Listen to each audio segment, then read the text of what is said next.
Oi, sétimo ano, queridos afiliados. Hoje nós vamos fazer a correção sobre o adjunto antinominal. Então são as páginas 239 até a 246. Após a leitura do poema de Flora Figueiredo, chamado Outono, responda as questões. Número 1. Na oração, amanhã de outono amarelou a janela.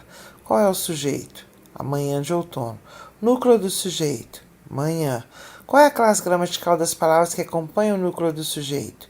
O artigo e a locução adjetiva. Número 2. Na oração a seguir, a palavra destacada é o núcleo do objeto direto do verbo amarelar. Veja, amanhã amarelou a minha janela. Indique a pessoa gramatical das palavras que acompanham o núcleo do objeto direto. São amigo e o pronome possessivo, respectivamente. Número 3. Observe e compare. Um céu azul insistente veio compor a pintura. Céu veio compor pintura. Amanhã de outono amarelou a minha janela. Manhã amarelou janela. Que papel tem as palavras que acompanham os núcleos céu, pintura, manhã e janela? Elas qualificam, caracterizam, especificam os elementos céu, pintura, manhã e janela, respectivamente. Outro exercício, número 1. Nas orações a seguir, substitua os adjuntos adnominais destacados por outros de sentidos semelhantes. Então, na letra A, poucas gotas de chuva molharam a roupa. Letra B, perdi minha coleção de figurinhas. Letra C, os quadrinhos de super-heróis sempre me motivaram. E a letra D, minha família faz festas de aniversário incríveis. Então aí as respostas são pessoais. Vocês é que vão escolher, tá? Quais as palavras, quais os adjuntos aí, e vocês vão fazer essa troca, tá bom? Número 2, nós temos uma tirinha aí que diz assim. É uma tirinha do Overman. Sou um herói do passado. Ninguém me chama. Ninguém se lembra de mim. Aí apareceu lá no céu para ele. Aluguel atrasado. Aí ele fala, a não ser a dona da pensão. Identifique as locuções adjetivas empregadas nas falas da personagem. Então, nós temos lá do passado e da pensão. Qual que é a função sintática dessas locuções? Elas exercem a função de adjunto adnominal. Na letra C, identifique outros adjuntos adnominais presentes nos quadrinhos. Então, nós temos que é de herói, atrasado, de aluguel, e a de dona. Letra D. O humor da tira é construído com base na quebra de expectativa em relação ao herói. Como que dá essa quebra de expectativa? Então, normalmente os super-heróis, eles são, assim, envolvidos em coisas muito importantes para defender a população. Só que nessa tira, quebra-se essa expectativa, porque além dele morar numa pensão, ele ainda não consegue resolver os problemas básicos, como pagar o aluguel, tá? Número 3. Olha aí a sinopse do filme Homem de Ferro 2. Identifique os adjuntos adnominais dos termos destacados no texto. Atenção, você deve antes identificar mentalmente o núcleo dos termos. Então, nós temos lá o, de mundo, o e bilionário, de inventor, o e blindado para super-herói, as amadas para forças, da, que é o D mais A, e o do, de Homem de Ferro, para armadura, de ferro para homem, novas e poderosas para forças. Nessa tirinha que vem agora do Adão e Turros Garay, nós vemos assim nos quadrinhos um pirulito e escrito A Infância do Homem Invisível. No segundo quadrinho a gente vê aí um boné, um celular, um skate, escrito A Adolescência do Homem Invisível. No próximo quadrinho, uma pasta e uma gravata, escrito A Maioridade do Homem Invisível. E no último a gente vê uma bengala e um óculos, escrito A Velhice do Homem Invisível. Olha essas expressões agora e vamos responder o que cada uma delas indica. Então, nós sabemos que são as fases da vida do homem invisível. Observe agora as palavras que compõem cada expressão. Qual que é o núcleo de cada uma? Então, na sequência, primeiro o núcleo é infância, a outro núcleo adolescência, depois o núcleo maioridade e o núcleo velhice. Qual que é a função sintática dos artigos, da locução adjetiva, do adjetivo que estão acompanhando o núcleo de cada expressão? Todos eles têm a função de adjunta de nominal. Agora, observe a imagem que a gente vê em cada quadrinho. Tem relação com o núcleo? Sim. Qual que é a relação entre a linguagem verbal e a linguagem visual em cada quadro? Então, nós temos aí primeiro o pirulito representando a infância, o skate, o boné, o celular representando a adolescência, gravata e maleta representando a maioridade, óculos e bengala representando a velhice.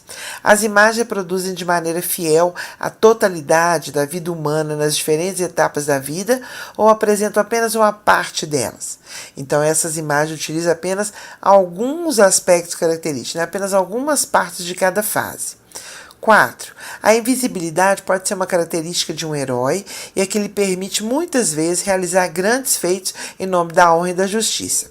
Ela pode também caracterizar o cidadão comum que leva a vida sem chamar atenção, passando despercebido. Então, letra A. Na representação feita no cartoon, o fato dele ser invisível traz algum benefício para a vida desse homem? Não. Ele tem uma existência comum, igual a todo mundo, do nascimento até a velhice. O homem invisível, conforme ele é representado no cartoon, está mais próximo de ser um herói ou de ser um cidadão comum? Está mais próximo de ser um cidadão comum.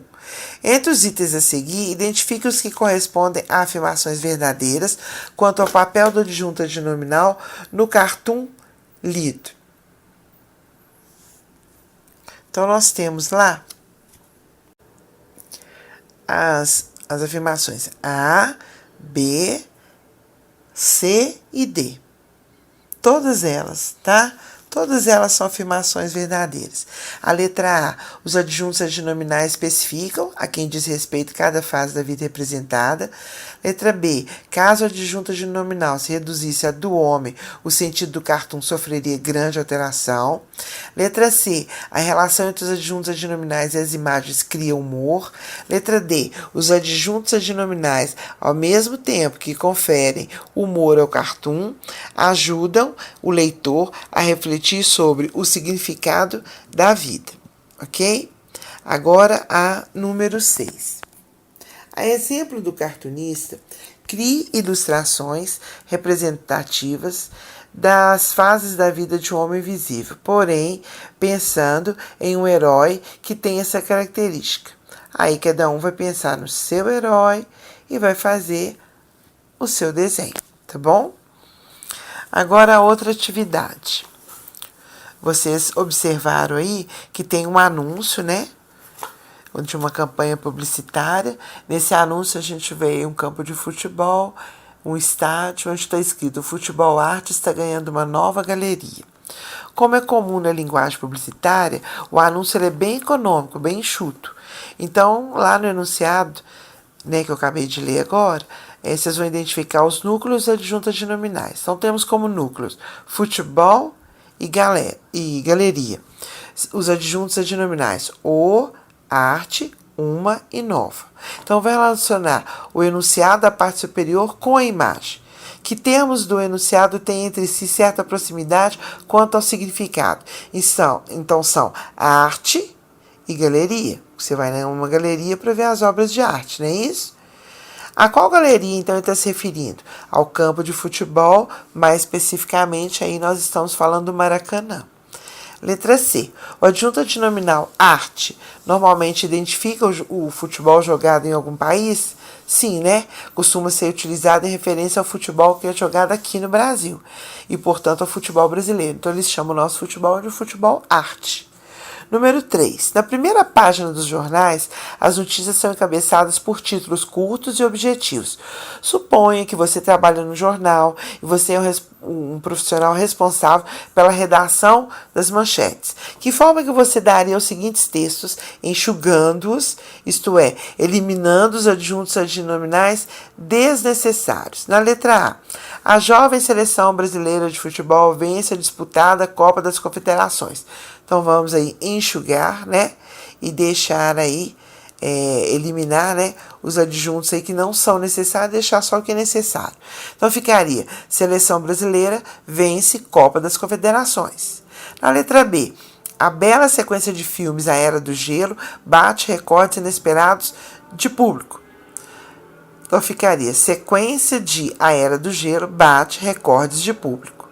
Letra C. Experiente técnico da seleção de basquete lamenta a derrota vergonhosa de seu time. Técnico da seleção de basquete lamenta a derrota. D. As dificuldades enormes para a exploração do petróleo no campo de Libra preocupam empresários brasileiros. Então ficaria, dificuldades para a exploração do petróleo no campo de Libra preocupam empresários. Letra E. Os escritores brasileiros de renome recebem importantes prêmios da ilustre Academia Francesa. Então ficaria, escritores brasileiros recebem prêmios da Academia Francesa. Agora a letra F. Grupo de brasileiros idealistas constrói barco seguro para atendimento médico a famílias carentes da isolada região do Rio Negro. Grupo constrói barco para atendimento médico a famílias da região do Rio Negro.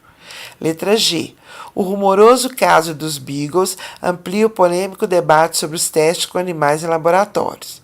Então ficaria, caso dos Beagles amplia debate sobre testes com animais. Agora nós temos aí um poema do José Paulo Paes para vocês responderem as questões 4 a 6. O poema se chama Declaração de Bens. Então, destaca-se no poema a repetição das palavras meu, minha e meus. Qual é a classe gramatical dessas palavras? São pronomes possessivos. Qual que é a função sintática dessas palavras no poema? São adjuntos adnominais. Letra C. O que a repetição dessas palavras sugere quanto ao perfil do eu lírico e ao tipo de vida que ele leva? Então, dá para a gente entender que ele é uma pessoa possessiva, egocêntrica, voltada para si, para suas coisas, né? Ele só pensa nele. Continuando aqui, número 5. Olha a última estrofe do poema. Vai lá, relê. O que os substantivos vida, câncer e verme sugerem? Sugere que ele já morreu. Levantando hipótese, o que pode ter levado ele a uma situação sugerida nessa estrofe? Talvez o tipo de vida que ele levava, né? Ele só pensava nele mesmo e nos seus próprios bens. Justifica o título do texto, que o título é Declaração de Bens.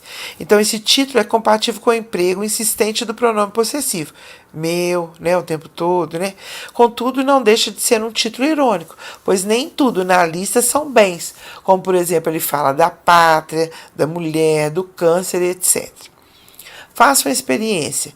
Leia o texto sem os adjuntos adnominais. Ainda assim, o texto tem sentido? Sim. Então, se sim, o sentido permanece o mesmo? Se não, qual a informação importante que se perdeu para a interpretação do texto? O sentido se altera. Sem os adjuntos adnominais, perde-se a informação de que o eu lírico se voltava para suas coisas. Era um indivíduo egocêntrico, o que é indispensável para a gente entender o texto, tá? Agora nós temos aí uma tirinha. A primeira tirinha, ela fala o seguinte. É o Agar falando com seus soldados. Tem lá um dragão, aí tem um soldado dele enfrentando o dragão. Ele fala, mau hálito não é desculpa, todos os dragões têm mau hálito. A segunda tirinha tem uma fada e um sapo.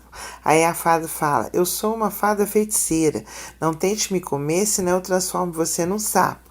E ela é pequenininha, né? Ela tá voando, aí o sapo vai e come ela. Aí ela lá de dentro da barriga do sapo, ela fala assim, escolhi mal a ameaça. Porque, né, ela ameaçou um sapo, como é que ela vai transformar ele? Já está transformado, tá? Nos balões da primeira tira, a palavra mal acompanha o substantivo hálito. Letra A. Nesse contexto, mal é substantivo, adjetivo ou advérbio? É um adjetivo. Letra B. Se nós trocarmos hálito por educação, como que vai ficar a palavra mal?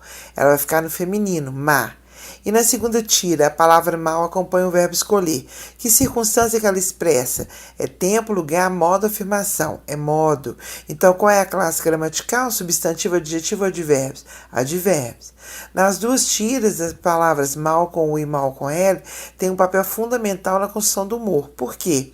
Porque na primeira tira tem inúmeras razões para não enfrentar o dragão, além da qualidade do hálito. Já na segunda tira, a fada ela escolhe mal. Tal ameaça deveria ser feita a um príncipe, não a um sapo. Ok? Número 1, outra atividade, reescrever as frases usando mal com L ou mal com U. Todos foram mal na prova, exceto Rubens, mal com L. Nosso time está jogando muito mal neste campeonato, mal com L. Sempre que ando de barco, passo mal, mal com L. Todos tinham medo dele, pois era um homem muito mal, mal com U. Pega o guarda-chuva, pois o tempo está mal, mal com U.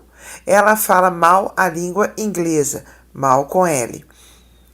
Agora leia as tiras a seguir, depois reescreva as frases do primeiro balão de cada tira, substituindo as palavras bem e mal por seus antônimos.